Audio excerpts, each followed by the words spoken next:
Il peut être très utile d'accéder à Home Assistant à partir d'un ordinateur de manière très rapide.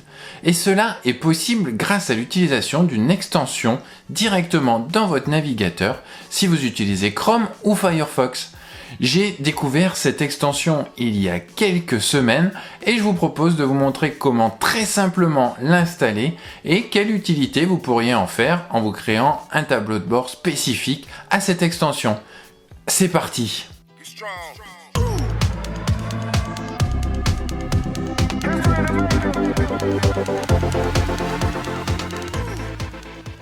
Bonjour, c'est Thomas et bienvenue dans mon journal, dans mon carnet de bord dédié à la domotique. Je suis très content de vous retrouver aujourd'hui pour vous parler d'une extension que j'ai découvert, une extension de Home Assistant que l'on va pouvoir installer sous Chrome ou sous Firefox. Alors, il y a quelques semaines, j'avais fait un petit sondage sur la chaîne YouTube pour savoir comment vous accédiez à Home Assistant.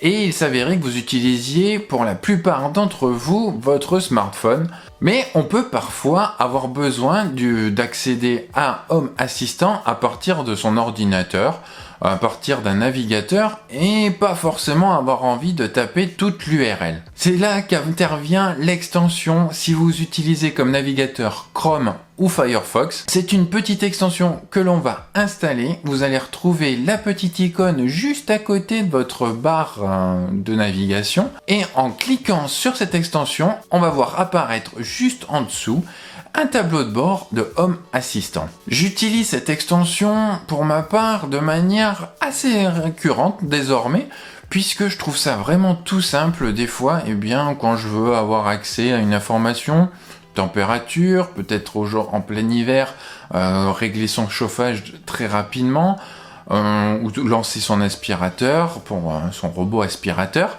L'idée là, ça va d'avoir accès à ce tableau de bord que l'on va vraiment créer spécifiquement, puisque vous allez voir que la fenêtre, elle est vraiment très petite. Donc, on va créer un tableau de bord spécifique avec les informations qui vous intéresseront. Et je vous montre ça de suite en passant sur l'ordinateur. Donc là, je vais vous montrer dans Chrome, il faut aller dans le Web Store de Chrome et dans la barre de recherche, vous tapez Home Assistant.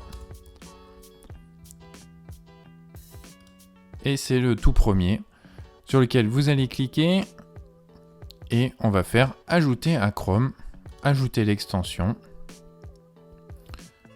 Là, la synchronisation si vous voulez ou pas. Voilà, c'est déjà installé. Maintenant, si vous cliquez en haut à droite dans les extensions, vous voyez que vous avez Home Assistant. Alors, je vous conseille de faire un petit pin pour qu'il s'affiche directement ici. Maintenant, va s'agir de configurer ce Home Assistant, cette extension. Très simple, hein, pas beaucoup de paramètres. Ici, vous allez mettre l'URL de votre Home Assistant. Donc là, je vais le faire en local.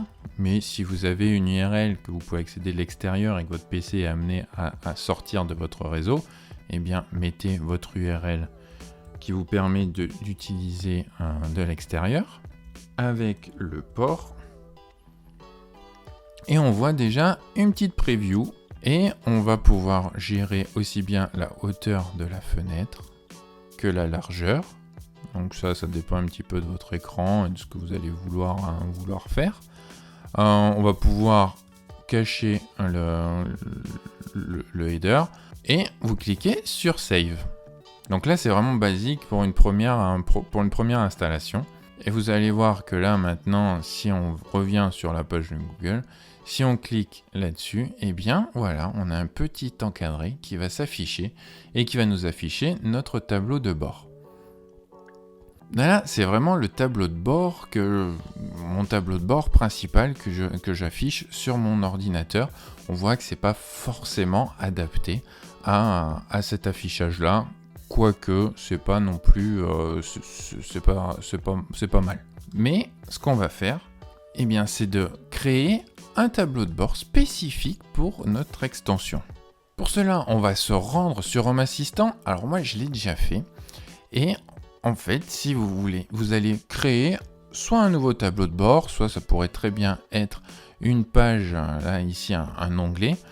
J'ai voulu faire un tableau de bord. Alors si vous voulez créer un nouveau tableau de bord, vous allez ici dans configuration, tableau de bord, et là vous faites ajouter un tableau de bord. Vous appelez comme vous voulez. Donc là, dans le cas présent, je l'ai appelé extension. Et voilà à quoi il ressemble.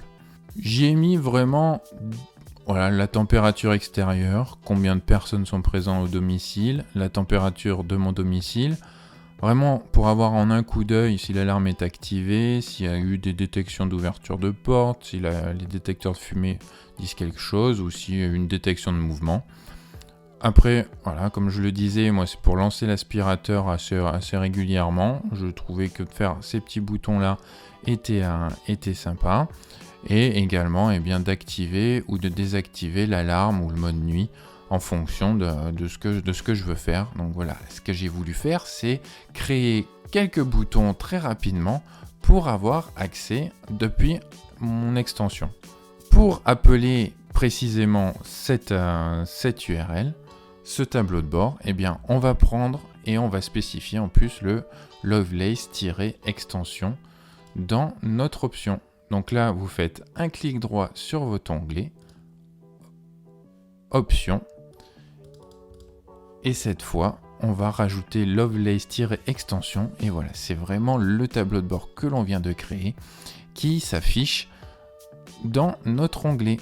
Alors là, je crois que j'avais fait pour que ça soit pas très grand en largeur et en hauteur, voilà, que ça s'affiche comme cela. On fait save. Si je reviens là sur la page Google, d'ici, je vais avoir directement s'afficher le tableau de bord que je viens de créer. Alors certes, sur votre PC de la maison, ça n'a peut-être pas forcément un grand intérêt, mais très sincèrement, moi, sur mon PC de bureau, quand je suis à l'extérieur de chez moi, que je dois avoir accès à une de ces informations-là, je clique dessus et ça apparaît de suite cette petite extension et je trouve ça relativement pratique.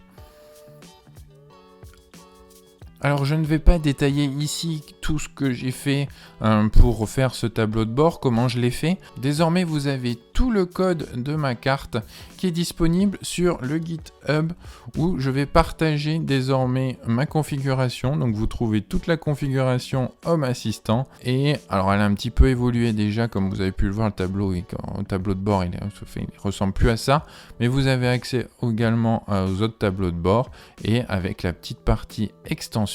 Si vous voulez savoir le code de la partie extension, c'est ce fichier-là, export-lovelace-extension.yaml, et là, vous avez tout le code de ce tableau de bord. Donc, libre à vous de vous inspirer de cela. Et puis, si vous avez des questions, n'hésitez pas à me les laisser en commentaire et j'essaierai d'y répondre. Franchement, c'est vraiment très très simple à installer. Et pour ma part, je trouve ça vraiment ultra pratique. Moi, il m'arrive des fois, je l'ai installé sur le navigateur de mon PC du boulot et de me dire, tiens, j'ai oublié de lancer l'aspirateur ou etc. ou d'avoir mon chauffage, j'ai oublié de couper le chauffage en partant au bureau, même si tout ça est automatisé aujourd'hui. Mais voilà, on pourrait avoir très bien besoin de faire ce type d'action et c'est ce que j'utilise moi pour ma part. C'était vraiment une vidéo très très rapide pour reprendre un peu le rythme. Il va y avoir pas mal de nouveautés très prochainement. Alors n'hésitez pas à vous abonner, laissez un petit commentaire. Si ce format vous intéresse également, n'hésitez pas à me le dire. Et on se dit à très bientôt. Bye bye.